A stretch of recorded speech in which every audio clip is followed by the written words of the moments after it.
Dr. Swami, I'll My start question with is, you. why would India's best known and celebrated criminal Any lawyer media anchor seen the police report on Asaram Bapu? तो लोग आंख बंद करके कैसे ऐसा कुछ देखते रहते हैं? समझ में आती नहीं। और पत्नी पर भी जब आरोप लगा तो साफ story of the girl is false. बहुत बड़ा हो रहा है। Father of one of the young men who was killed in mysterious circumstances. आज दिल्ली पुलिस का हमको देखने को मिला है इतना गंदा चेहरा। वो कहते हैं कि वो तो संत ही नहीं है। आसाराम बापू संत नहीं है, वो तो संत शिरोमणि है। जो इनसे एनिमिटी रखते होंगे वो लोग भी बदले की भावना से कुछ न कुछ इनके ऊपर आरोप मढ़ने में लगे होंगे। इतनी बहनों की वेदना कौन सुनेगा? ये तो कह रही है बापूजी निर्दोष है। is defaming the victim. बल्कि आसाराम के आश्रमों पर भी आदिवासी गरीब जनताओं के लिए अन्न वितरण, राशन कार्ड का वितरण, ऐसे अच्छाई के कार्य किसी मीडिया ने किया?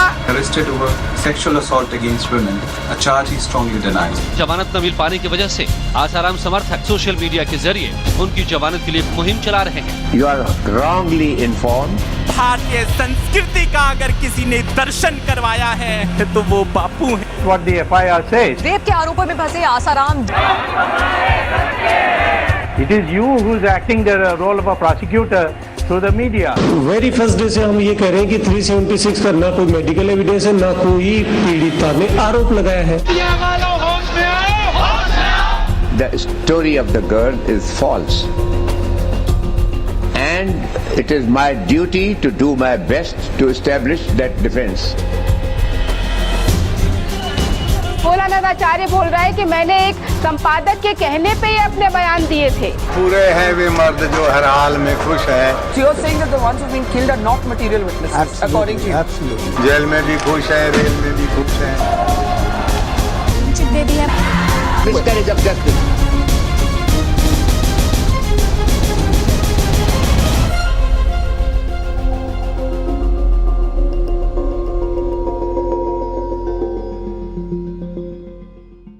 जो भी दृश्य भी आपने देखे वे ही सबसे बड़ी वजह है कि मैं अपनी टीम के साथ अहमदाबाद स्थित संत आशाराम बापू के आश्रम चल दिया हकीकत को टटोलने। जहन में क्यूरियोसिटी थी जानने की कि आखिर आशाराम बापू और इनके आश्रम पर इतने आरोप लगते क्यों हैं। अगर भारतीय मीडिया की सुर्खियों पर यकीन किया जाए तो इनके आश्रम को तमाम आपराधिक गतिविधियां सर्कुलेट करने वाला अड्डा मान लेना ज्यादा मुनासिब होगा। लेकिन ये लेबल लगाएं उससे पहले हर बुद्धिजीवी के दिमाग में ख्याल आएगा कि हर सुनी हुई बात का बिना परखे यकीन कर लेना अपने आप में एक स्टुपिडिटी है। बेहतर है कि खुद अपनी आंखों से हकीकत को जाने।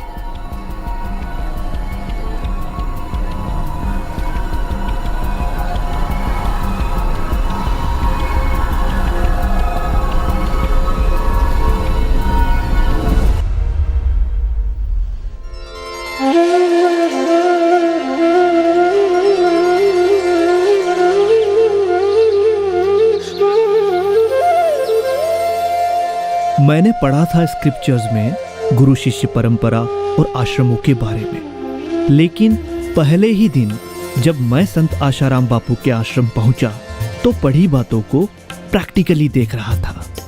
शांति, आनंद और आध्यात्मिकता की अनुभूति थी उस प्राकृतिक वातावरण में। यह आश्रम 2 इकाइयों में बटा हुआ है, पुरुष आश्रम और महिला आश्रम। ये दोनों आश्रम तकरीबन 10 मिनट के फासले पे स्थित हैं। मुझे बताया गया कि जो भी यहाँ रह रहा है उसे समर्पित साधक कहा जाता है, जो गृहस्थ जीवन त्याग कर गुरु के चरणों में स्वयं को समर्पित कर लोक कल्याण और मनुष्य जीवन का जो सर्वोपरि लक्ष्य ईश्वर प्राप्ति है उसके लिए अभ्यासरत हो। सैकड़ों समर्पित साधक साधिकाएं यहाँ सेल्फ रियलाइजेशन और पब्लिक वेलफेयर के उद्देश्य के साथ रहते हैं। अब मेरी जिज्ञासा और भी ज्यादा बढ़ चुकी थी। बेचैनी थी जानने की कि आखिर ये समर्पित साधक कौन है, गृहस्थ जीवन छोड़ इतना बड़ा सैक्रिफाइस क्यों कर रहे हैं। ढेरों आरोप इनके गुरुजी आशाराम बापू पे लगने के बावजूद भी आश्रम में क्यों रह रहे हैं, आखिर सच्चाई क्या है। मैं आया था आध्यात्मिक उन्नति के लिए, जो ईश्वर प्राप्ति का लक्ष्य रह के आया था। कि मैं सोनी टीवी में देखा बापू जी का सत्संग, मैं खोज रहा था कि ब्रह्मज्ञानी गुरु कहाँ है, लेकिन बापू जी का सत्संग देखने से वो हृदय को छूता है। फिर मैं आ गया 2002 में गुरु पूर्णिमा के दिन दीक्षा लिए बापू जी से। उसके बाद मैं 2007 दिसंबर 30 तारीख को बापू जी से बातचीत हुआ, समर्पित हो गया। गुरुदेव का सानिध्य में हम जो पाया, उनका प्यार, वो हम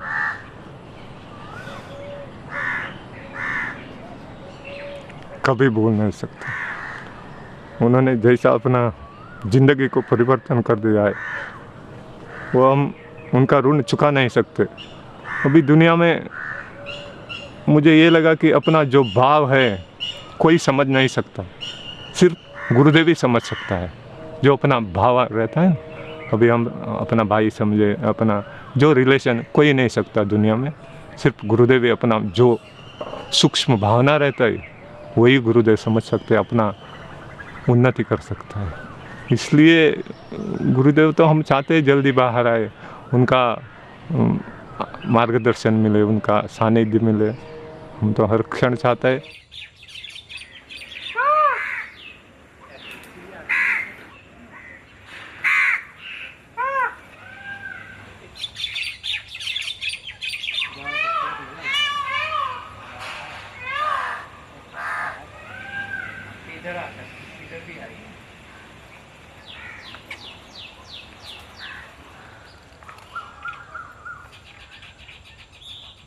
पिछले 27 साल से मैं आश्रम में रह रहा हूँ और अभी मेरी टेलीफोन ऑफिस और गौशाला 2 मुख्य सेवाएं हैं, जिसकी मेरी जिम्मेदारी बापूजी ने मेरे को दी है। अब मैं 27 साल में जो उन लोगों ने आरोप लगाए हैं, तांत्रिक का लगाया हो या पैसे का, ज़मीन का, जो भी आरोप उन लोगों ने लगाए हैं, मैंने 27 साल में ऐसा कुछ भी देखा नहीं है। संस्था के नियम के विरुद्ध कार्य में उनको निकाला गया है, तो वो बाहर जाके जिसके जैसे संस्कार है ऐसे वो बगावत करते हैं। तो एक बगावत है, सत्य कुछ भी नहीं है। मेरे से भी 15-17 लोग हैं जो संस्था में मेरे से भी पुराने हैं। हाँ, अभी भी इस संस्था में मेरे से भी 15-17 लोग हैं जो मेरे से भी पुराने हैं। मेरे को तो 27 साल हुआ, यहाँ 35 साल वाले भी हैं, 32 साल वाले भी हैं। तो वो लोग क्यों रह रहे हैं? अब वो लोग बोल रहे हैं कि यहाँ पे तांत्रिक हुआ है। तो कई बार पुलिसों ने, CIDओ ने, गुप्तचरों ने चेक किया है। उन लोगों का कोई बयान नहीं है कि भाई यहाँ हो रहा है। जो निकल गए वो बगावत खोरो ही बगावत कर रहे हैं। हाँ, उन लोगों को यहाँ से निकाल गया, इसका कारण है कि अपन कोई भी संस्था हो या कोई भी कंपनी हो, कोई भी जगह पे जाओगे, उस चीज़ का, उस जगह का अपन नियम नहीं पालेंगे तो वहाँ का मेन आदमी हो, संस्था हो कि जो भी मैनेजमेंट हो, उसको निकाल देंगे। और वैसे वो लोग आश्रम में रहते थे, बापू के सिद्धांत विरुद्ध उन लोगों का जीवन था, इसीलिए उनको निकाल गया। निकालने का एक कारण ये है। आश्रम छोड़ दिया तो उनके सगे संबंधी, यार दोस्त पूछते थे कि भाई आप 10 साल रहे, 15 साल रहे, आपने क्यों छोड़ दिया? तो वो जो आदमी छोड़ के गया वो खुद अपनी तो बताएगा नहीं कि मेरी ये मिस्टेक्स है। तो वो फिर संस्था के नाम पे या बापू के नाम पे डोल देते कि भाई वहाँ तो ऐसा चल रहा है ना, वहाँ तो वैसा चल रहा है। अफीम का बापूजी पे आरोप लगा है कि खेती है, लेकिन खेती कहाँ है वो लोग कुछ नहीं बता रहे हैं, सिर्फ आरोप लगा देते हैं। आगे का वो लोग नहीं बता रहे थे कि भाई यहाँ अफीन है तो इस जगह पे, इस आश्रम में इतने विंगे में अफीन लगाया है, वो लोग कहाँ बता रहे हैं। वो खाली बोल रहे हैं कि अफीन बापूजी अफीन का सेवन करते हैं, तो वो लोग बोल रहे हैं। लेकिन बापूजी के साथ जुड़े हुए लाखों करोड़ों लोगों को जीवन में नशा संबंधी परिवर्तन आया है।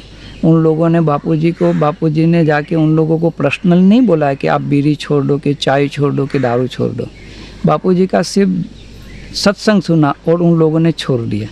वो भी तो एक प्रत्यक्ष प्रमाण है ना कि बापूजी का सत्संग सुनते ही उन लोगों ने छोड़ दिया। बापू ने किसी को नहीं बोला है कि भाई आप छोड़ दो।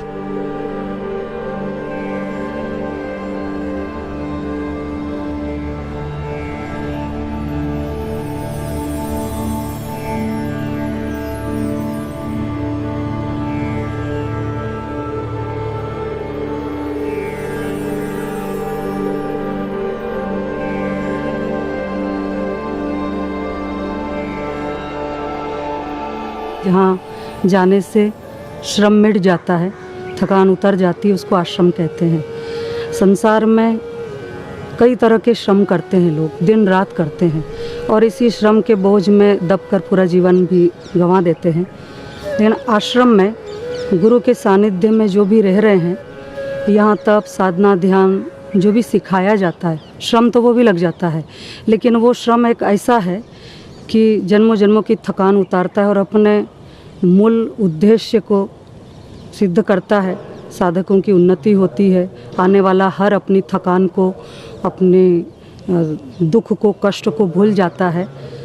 आश्रम का यही उद्देश्य है, तन तंदुरुस्त रहे सबका, मन प्रसन्न रहे सबका, बुद्धि में भगवान की भक्ति रहे सबको, और लोग उठाकर शमशान में छोड़कर आ जाए उसके पहले भगवान से मुलाकात हो जाए, आत्मकल्याण कर ले, आत्मानुभूति कर ले। ये इस आश्रम का उद्देश्य है।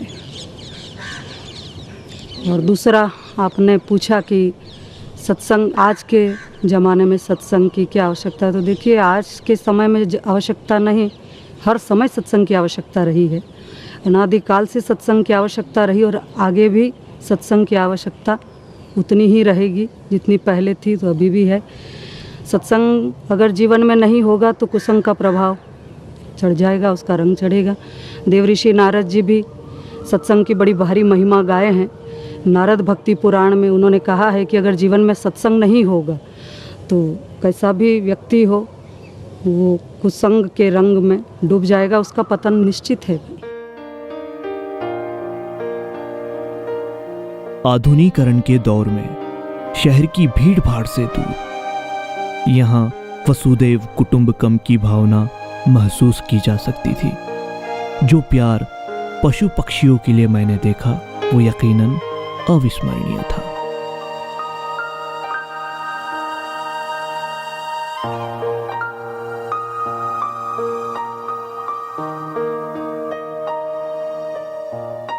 पब्लिक वेलफेयर के मोटिव को लेके अलग अलग डिपार्टमेंट्स बने हुए हैं, जैसे कि युवा सेवा संघ, बाल संस्कार केंद्र इत्यादि इत्यादि।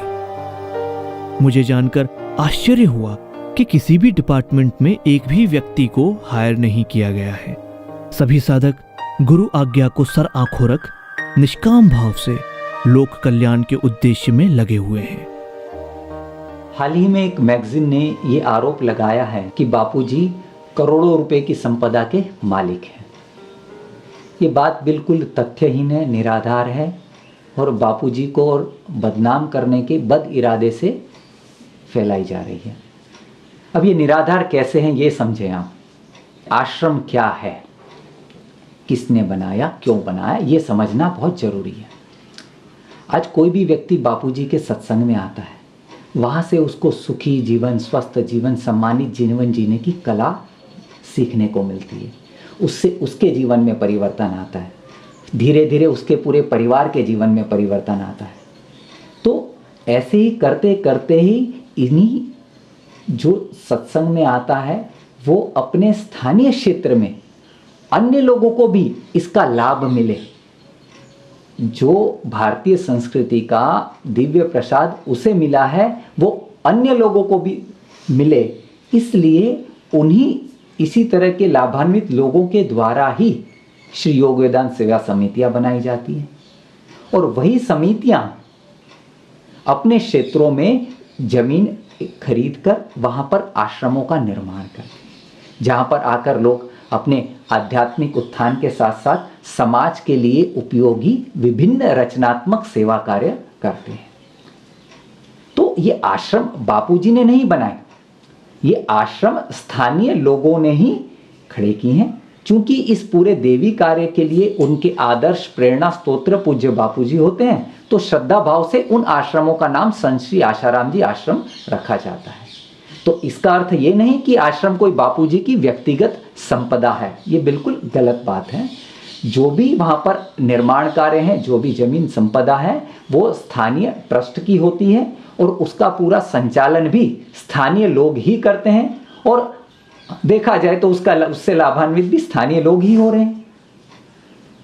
तो इसी तरह से इक्के गांव-गांव शहरों में बापूजी से लाभान्वित लोगों की संख्या है, जो आज देश भर में करोड़ों की संख्या है। तो देश भर में अलग अलग स्थानों पे आश्रम बने हुए। अब सारे आश्रमों की संपदा को आप इकट्ठा करके अगर एक आंकड़ा दोगे तो आपको लगेगा अरे रे रे रे रे हजारों करोड़ की संपदा, पर वो तो पब्लिक की है, पब्लिक ने ही बनाई है, पब्लिक ही संचालन कर रही है और लाभान्वित भी पब्लिक हो रही है। आरोप लगाया कि आश्रम के द्वारा प्रकाशित मासिक पत्रिका ऋषि प्रसाद लोक कल्याण सेतु के द्वारा संस्था करोड़ों रुपए की कमाइयां कर रही है। ये बिल्कुल एक तरह से कहें ना तो जेलेसी से प्रेरित होकर ये आरोप लगाए जा रहे हैं। अब ऋषि प्रसाद पत्रिका में देखिए तो आखिर है क्या।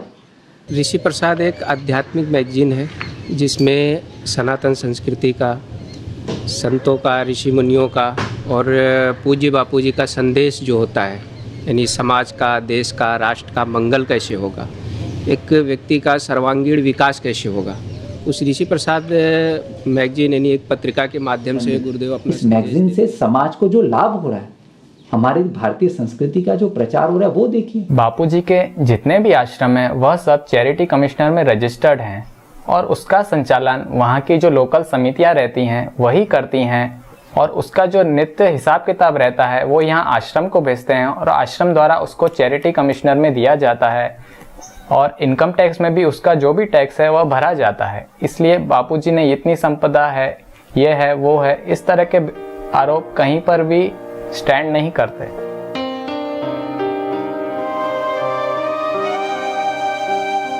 विद्यार्थियों के शारीरिक और बौद्धिक विकास हेतु संत आशाराम बापू ने गुरुकुल की स्थापना की है।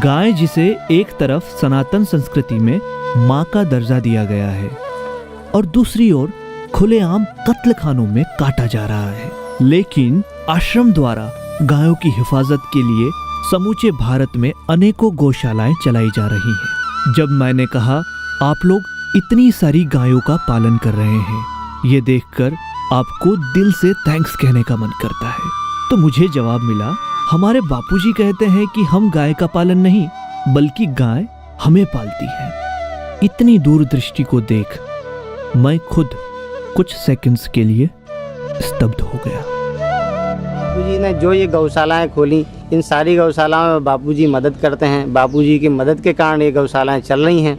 इन मदद के कारण भी ऐसा है कि जैसे नेवई गौशाला है, वहाँ पे बायोगैस है और गौचंदन वगैरह बनती है। आजकल लोगों को गाय का महत्व नहीं पता, पर बापूजी ने जो अपनी सेवा से और जो हमको सिखा के जो हमें जो सेवा का अनुभव कराया, वो शायद कोई नहीं करा सकता था। ये हैं मौनी बाबा, जो लंबे अरसे से आश्रम में रह रहे हैं और मौन हैं। हमारी बातचीत तो नहीं हो पाई, लेकिन उनके खुशमिजाजी अभिवादन और ओजस्वी छवि ने बात न होने की कमी को दूर कर दिया।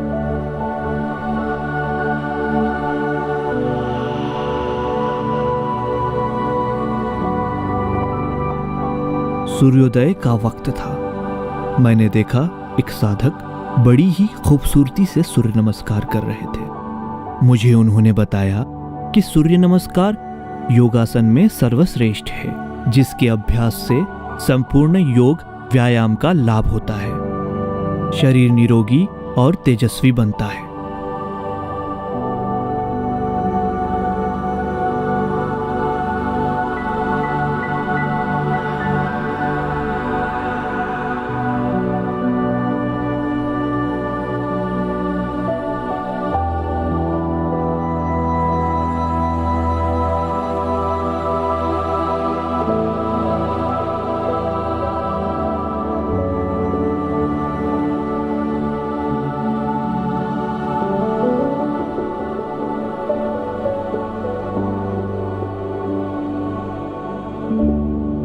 यम स्मृति में एक मंत्र आता है कि संध्याम उपासते ये तो सततम, जो संध्या उपासना सतत तीक्ष्ण भाव से करते हैं। संशीत व्रता मतलब तीक्ष्ण भाव से जो करते हैं संध्या की उपासना, अटूट नियम लेकर करते हैं। विधूत पापास्ते यान्ति मतलब उनके समस्त पाप खत्म हो जाते हैं और ब्रह्मलोकम सनातनम, वो सनातन ब्रह्मलोक को उपलब्ध हो जाता है। ये संध्या की महिमा जो पूज्य गुरुदेव ने हम सभी को बताई।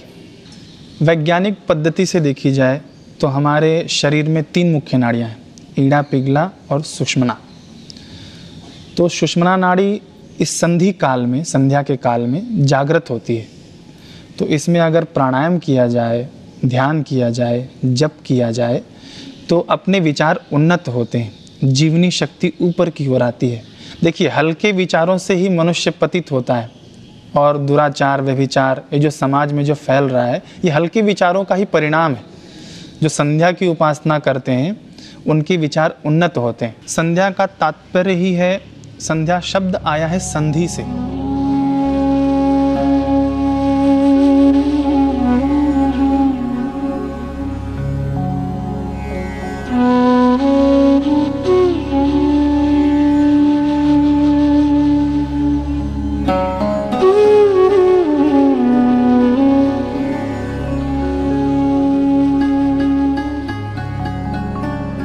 संध्या का नजारा मेरे रोंगटे खड़े कर देने वाला था। ऐसी एकाग्रता, ध्यान और डिसिप्लिन मैंने अपनी आंखों से कभी नहीं देखा था। और ताज्जुब की बात तो यह है कि गुरु कारागृह में है।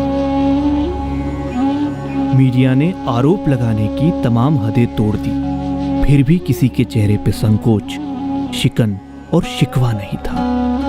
इतना आत्मविश्वास अपने गुरु पर। ये मंजर देख मेरा हर समर्पित साधक को सलाम करने का दिल कर रहा था।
जब हम महिला आश्रम गए तो सबसे पहले मेरी नजर गई इस बस की ओर, जिसे एक साधिका ड्राइव कर रही थी।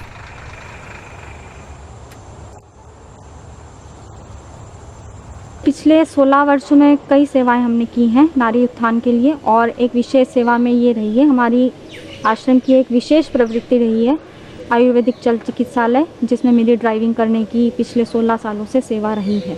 महिला होके ड्राइविंग करना, बाहर दूर दराज में जाना, ये इतना साहस और ये कैसे? देखिए, अपनी सेवा करने की भावना हो, अपना उद्धार करना अगर हम चाहते हैं, हम कुछ भी कर सकते हैं उसके लिए। और हम अगर ईश्वर के लिए एक कदम रखते हैं तो भगवान भी हमारी मदद करते ही है। और साधना करके मुझे ऐसा लगता है कि इतना मनोबल हमारे अंदर जागृत हो जाता है नारियों के अंदर, कि फिर उनको ऐसा लगता नहीं कि हम कमज़ोर हैं या दीनहीन हैं, हम या ये नहीं कार्य कर सकते। असंभव कार्य भी हमारे लिए संभव है। देखिए, बाहर से मीडिया से जो भी बोला जाता है या जो हम सुनते हैं वो सरासर झूठ ही है। हमने ना तो आज तक ऐसा कभी देखा और ना ही कभी कुछ ऐसा सुना है।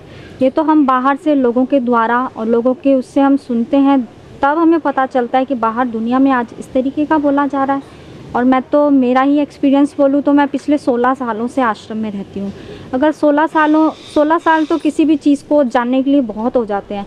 हमने ना तो आज तक ऐसा आश्रम में कभी देखा है, और हमने तो यहाँ पर आध्यात्मिकता, सेवा, साधना करके अपने जीवन का उत्थान ही किया है। और बापूजी का भी जैसे उद्घोष हमेशा यही रहा है, नारी तू नारायणी। हमेशा नारी उत्थान के सामाजिक और दैवी कार्य ही हमने आश्रम में देखे हैं।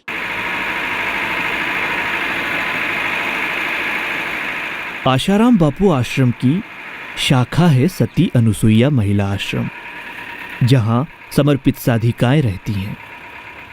और ये हैं साध्वी ध्रुव बालानी, जो इस आश्रम की पिछले 40 सालों से संचालिका हैं, जिन्होंने बेबाकी से कई सख्त सवालों के जवाब दिए।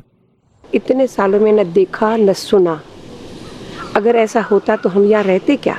और यहाँ जो भी लड़कियाँ रह रही है, बहनें हैं, बड़ी बड़ी माताजी है, सब अच्छे अच्छे घर के रिच फैमिली के हैं, एजुकेटेड लोग हैं, इंजीनियर है, डॉक्टर है, ग्रेजुएट है सब लोग।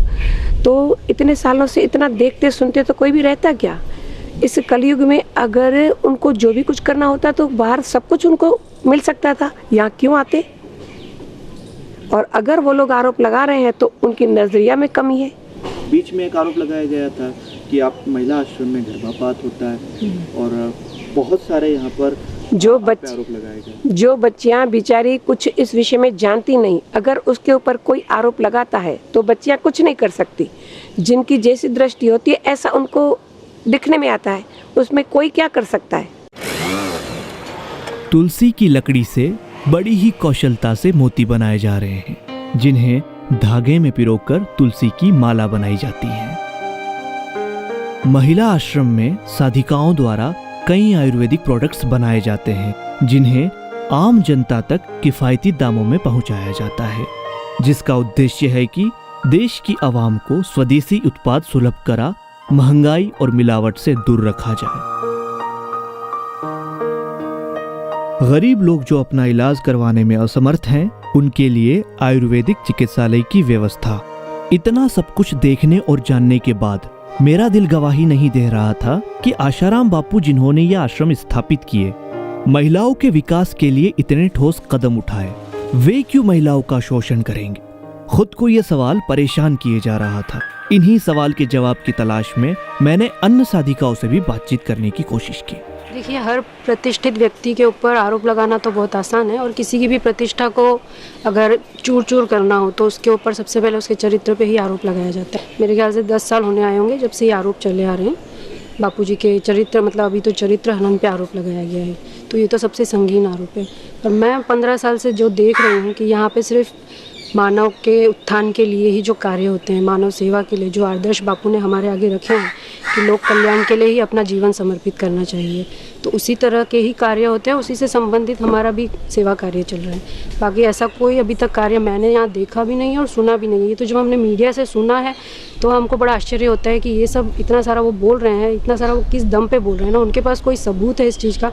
और जो यहाँ रह रही है इतने सालों से लड़कियाँ, उनको आगे कोई पूछता नहीं है कि भाई आप लोग का क्या है, मतलब आप लोग की जीवनचर्या क्या है, आप लोग को क्या यहाँ से फ़ायदा मिलता है, हमको कोई नहीं पूछता। भारतीय नारी अपनी महिमा को समझे, जाने, पहचाने, उसके लिए पूज्य बापूजी ने महिला उत्थान मंडलों का गठन किया। महिला उत्थान मंडल का मुख्य उद्देश्य यही है कि महिलाओं का सर्वांगीण विकास, आध्यात्मिक विकास, शारीरिक विकास, बौद्धिक और आध्यात्मिक विकास, यही उसका मेन उद्देश्य है। क्योंकि आज पूज्य बापू जी का कहना यही है कि परिवार की नींव नारी है। अगर एक नारी में संस्कार होंगे, अगर नारी स्वस्थ होगी तो एक परिवार स्वस्थ रहेगा और उस परिवार में संस्कार होंगे। अगर एक परिवार स्वस्थ होगा, उसमें संस्कार होंगे, तो एक समाज स्वस्थ और संस्कारी बनेगा। और एक समाज जब स्वस्थ और संस्कारी बनेगा तो एक देश स्वस्थ और संस्कारी बनेगा। तो एक देश की उन्नति में नारी की कितनी अहम भूमिका है। तब बापू जो सत्संग करते थे, जो ऊंचा ज्ञान देते थे, उससे हम सारे बच्चे आज वंचित हैं। और हम उस पहले जीवन को याद करते हैं कि बापू मेरे ज़िंदगी में क्या था तेरी बंदगी से पहले, मैं बुझा हुआ दिया था तेरी बंदगी से पहले। बस हम यही कहना चाहते हैं कि हमारे बापू जी जल्द से जल्द आ जाए, क्योंकि बापू के बिना हमारा जीवन नहीं है। तो ये जो लोग आरोप लगाते हैं, अगर आप उनसे कुछ कहना चाहें हमारे माध्यम से, तो आप क्या कहना चाहेंगे मीडिया जो समाचार दे रही है?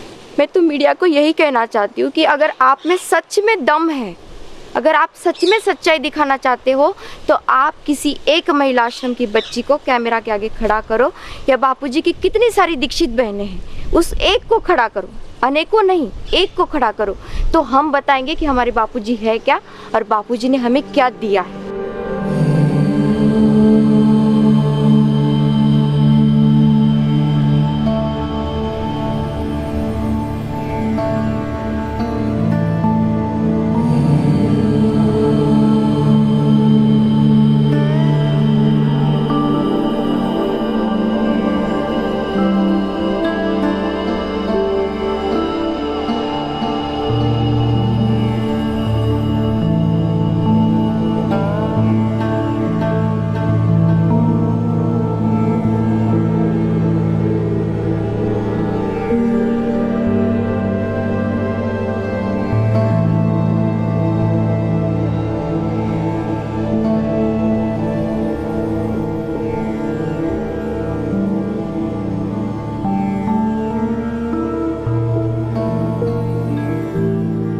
संत हैं तो संस्कृति है, और संस्कृति है तो देश है, और देश की पहचान उसके संतों और संस्कृति से ही की जाती है। ये हम सबका बड़ा सौभाग्य है कि पूज्य बापू जी के सानिध्य में आने के बाद हमें भारतीय संस्कृति का और हिंदू संस्कृति का मूल जानने का सौभाग्य मिला। भारत देश जो है वो त्योहारों का पुंज है। कभी समय पाकर होली, कभी समय पाकर जन्माष्टमी, कभी दिवाली, और ऐसे ऐसे त्यौहार भारत देश में हैं जिन्हें जनसाधारण व्यक्ति बड़े उत्साह और उल्लास से मनाता है। लेकिन जब इन त्योहारों की महिमा और इन त्योहारों की गरिमा पूज्य बापूजी के श्रीमुख से सुनते हैं, तो वो त्यौहार जो है वास्तव में त्यौहार कैसे मनाना चाहिए, ये हम सबको सीखने मिल जाता है। हम छोटे थे और आज भी देखते हैं कि जब लोगों के घर में जन्मदिवस होता है तो लोग मोमबत्तियां लगाते हैं, हैप्पी बर्थडे करके मोमबत्तियों को बुझाते हैं। लेकिन जब सत्संग में आए, पूज्य बापूजी के श्रीमुख से सुना कि आपका जन्मदिवस है, नए साल में आप प्रवेश कर रहे हैं, तो रोशनी को बुझाना नहीं चाहिए पर रोशनी को बढ़ाना चाहिए।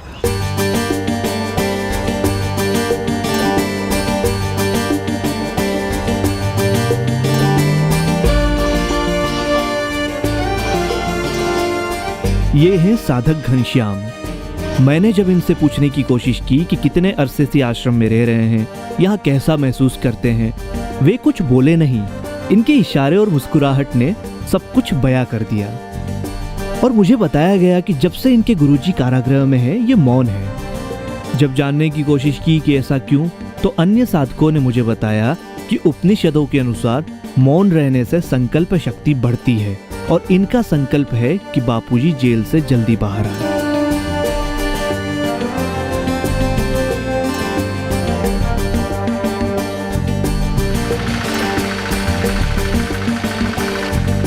हरा चारा गौशाला पहुंचाया जा रहा है, जिससे गायों को संतुलित आहार मिल सके।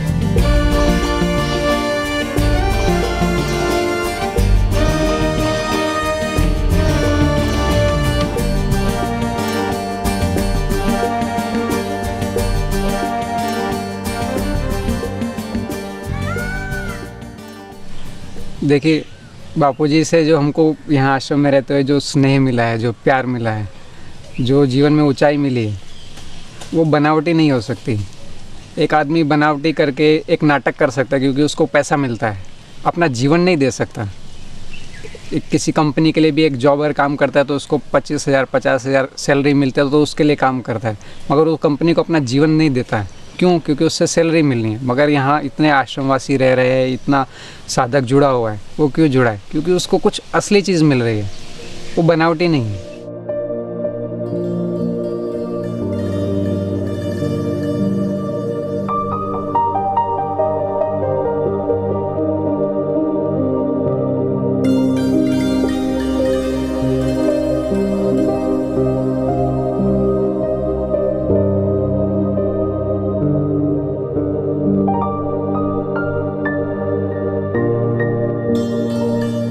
यहाँ रसोई घर में सात्विकता से भोजन बनाया जाता है और शास्त्र विधि के अनुसार सारे साधक प्रार्थना कर शालीनता से भोजन ग्रहण करते हैं। मुझे बताया गया कि भोजन जितना सात्विक होगा उतना हम स्वस्थ रहेंगे और हमारे विचार उन्नत होंगे।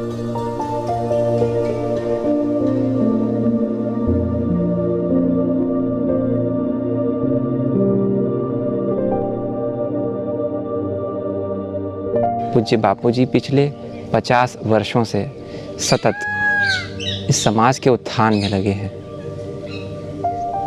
पूज्य बापूजी का यही उद्देश्य है कि प्रत्येक समाज का बालक, प्रत्येक व्यक्ति सुखी, स्वस्थ व सम्मानित जीवन जिए।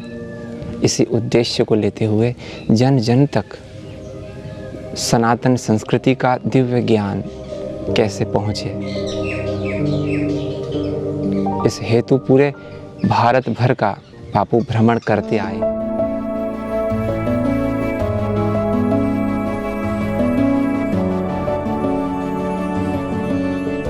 देश के आगे बहुत सारी समस्याएं हैं। करप्शन की समस्या है, अकाल दुष्काल की समस्या है, आसपास के देशों की समस्या है, और ये समस्याएं अंधा पाश्चात्यकरण का अनुकरण करने से दूर नहीं होगी।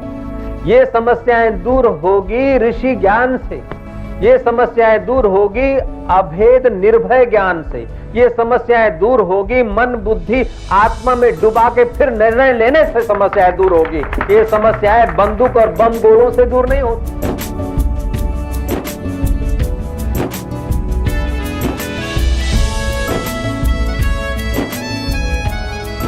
फावड़ा चलाना, त्रिकम चलाना, जो भी अंदर कार्य होता था वो सब कार्य बापूजी स्वयं भाग लेते थे। इतना ही नहीं, खुद स्वयं उठा उठा के सीमेंट वगैरह बोरियां डालते थे। इसमें मेरे को भी कई बार लाभ हुआ है। एक बाजू दो बाजू बापूजी पकड़ते थे, दूसरी तरफ से मैं पकड़ता था। ऐसे सीमेंट की बोरियां उठा उठा के हम लोग अंदर डालते थे।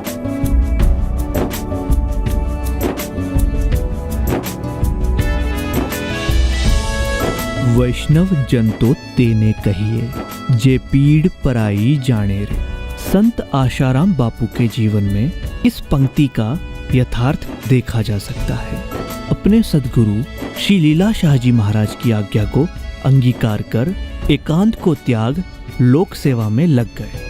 आशाराम बापू हर दिवाली आदिवासी बाहुल इलाकों में जाकर गरीब लोगों के बीच दान भंडारा करके मनाया करते थे।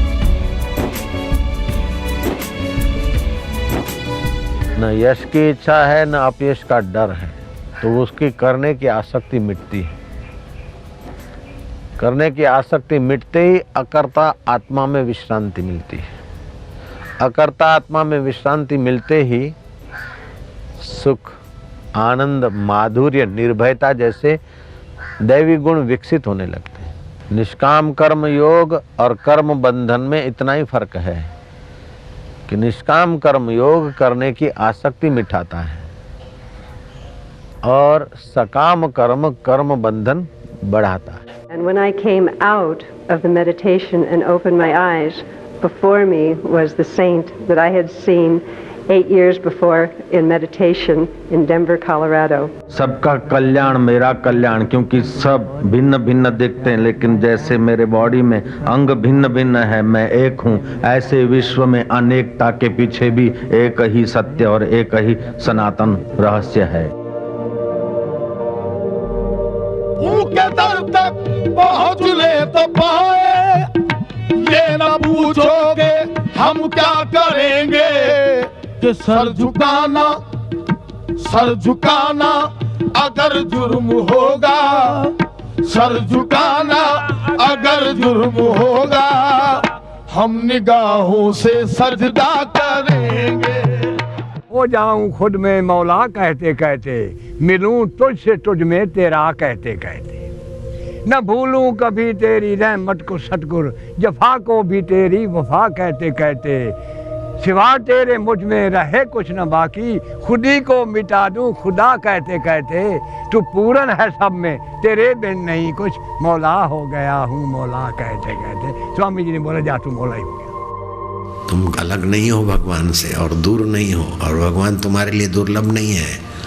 ये मत पंथ वाले जो भी कहें, असली वैदिक बादशाह ये है कि ईश्वरो सर्वभूतानां हृदय से अर्जुन तिष्ठति, ब्राह्मण सर्वभूतानि यंत्र रूढ़ानि माया। पूज्य बापू जी आज लाखों करोड़ों हृदय में छाए हुए हैं, क्योंकि बापू जी ने मूल सनातन सत्य का प्रचार बड़ी ही सहजता से, सहज शैली से सबको करवाया। संसार को चाहोगे तो संसार तुम्हें नहीं चाहेगा, वो जड़ है, लेकिन ईश्वर को तुम चाहोगे तो ईश्वर तुम्हें चाहेगा, क्योंकि वो चैतन्य है। मेरा राजनीति से कोई लेना देना न होते हुए भी उन्होंने शुरू किया तो मैं सड़क पर जा बैठा भूख हड़ताल। मुझे कोई पद नहीं चाहिए, मुझे कोई पार्टी नहीं बनानी। परहित सरिस धर्म नहीं भाई, पर पीड़न सम नहीं अधमाई।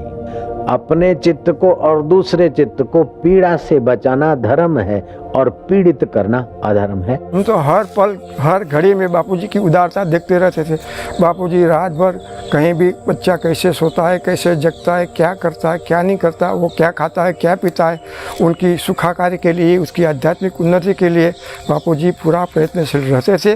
और इसी के कारण से बापूजी से जो लोग जुड़े हुए, इसी के कारण जुड़े हुए। They slander anyone who will not go in their path of dividing the Hindus and speaking up for the minorities. What is the problem today that is going around in the country of Asaram Bapu? I want to know. I took up his case for bail and what a howl came. How can you take this man? Man has raped a girl. If you raped a girl, it should show up in the FIR. But there is nothing in the FIR of rape. The police, upon getting a complaint of rape, sent her to the hospital to get a examination done, and that is part of the trial record. The medical report says not a scratch on the girl, no question of rape whatsoever. And yet they say rape. So how is the case continuing? The case is continuing because the girl is under 18, and therefore under the new law created called POSCO, the word of the accuser is prima facie taken as to be true, till proved in the trial as to be false. So she makes an allegation. She doesn't make an allegation of rape. She only says that he put his hand on me. Was there any witness? No. Did you scream about it? She says yes, but her mother was sitting outside the door, didn't hear it. Of course, our telephone records show she wasn't even there. And that Asaram Bapu was also not there. And yet, total orchestration. Rapist. किसी का बुरा चाहो नहीं, किसी का बुरा सोचो नहीं, किसी का बुरा करो नहीं, और कोई करते हैं तो उदारता से माफ। और बापूजी इतने समय से अभी भी जेल में है। बापूजी के चेहरे पे आज तक किसी ने शिकन नहीं देखी। बापूजी का सत्संग में हमने भगवत गीता का ज्ञान सुना था कि सुख दुख में सम रहो, मगर वो ज्ञान अब हम प्रैक्टिकल देख रहे हैं कि बापूजी इतने निंदा स्तुति के प्रसंग होते हुए भी बापूजी एकदम अडिग है। छिंदवाड़ा गुरुकुल में पढ़ के आई हूँ और मुझे ये भली बातें ज्ञात है कि छिंदवाड़ा गुरुकुल में बच्चों को कैसे संस्कार दिए जाते हैं, वहाँ बच्चों की कैसी दिनचर्या है, यदि आप बाहर के किसी स्कूल और छिंदवाड़ा गुरुकुल की तुलना करो तो आप जमीन आसमान का फर्क पाओगे। आप ये देखोगे कि जो बच्चे उस गुरुकुल में पढ़ रहे हैं, जो बापूजी के सत्संग का, सुबह उठ के उनकी संध्या का, उनके जीवन में जो प्रभाव है, वो उन बाहर के बच्चों में आपको नहीं दिखेगा। 20 साल हो गए। 20 साल के अंदर मैंने आज तक एक भी आश्रम में, क्योंकि मैं पूर्णव्रतधारी भी हूँ, तो खाली ऐसा नहीं है कि मैं अहमदाबाद आश्रम में हूँ, बापूजी के लगभग जहाँ जहाँ पूर्णवयी सब जगह पे मैं गया हूँ, आश्रम में रहा हूँ, कितनी बार अनुष्ठान कर चुका हूँ, मौन मंदिर में रहा हूँ। आज तक मैंने ऐसा एक भी चीज़ ऐसी ना तो देखी है ना तो सुनी है आश्रम में कि जो बाहर लोग इतनी सारी अफवाहें फैला रहे हैं। मुझे दुनिया में कहीं नहीं मिला जो बापूजी के चरणों में आकर मिला है। यदि वास्तव में लोग सुख चाहते हैं, वास्तव में अपने जीवन को उन्नत करना चाहते हैं, कोई भी व्यक्ति, चाहे वो किसी भी धर्म संप्रदाय या किसी भी जाति मजहब का हो, वो यहाँ पर आकर देखे, उसके बाद अपनी बात को वो दूसरे जगह पर फैलाएं। Most of the media channels, their heads are foreigners. Foreign funds are pumping in. Their mission is very simple: to defame Hinduism, to defame Hindu saints. पूज्य बापूजी पे आज भले ही बेबुनियाद आरोप लगे हैं, जो भी है, लेकिन एक दिन पूज्य बापूजी हम सबके बीच होंगे।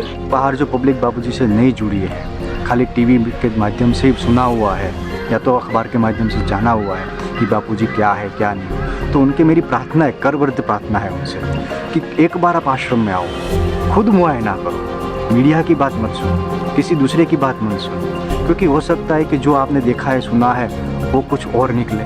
तो एक बार आश्रम आप आओ, देखो, 1 दिन 2 दिन रहो, आपको पता चल जाएगा वास्तविकता क्या है। उनका ज्ञान हम सबको आज भी मिल रहा है और भविष्य में भी मिलता रहेगा। ये सभी साधुओं का अटूट विश्वास है और जरूर पूरा होगा। कुर्बान हो जाऊंगा, शूली चढ़ जाऊंगा, लेकिन हिंदू धर्म की सेवा मैं नहीं छोड़ता।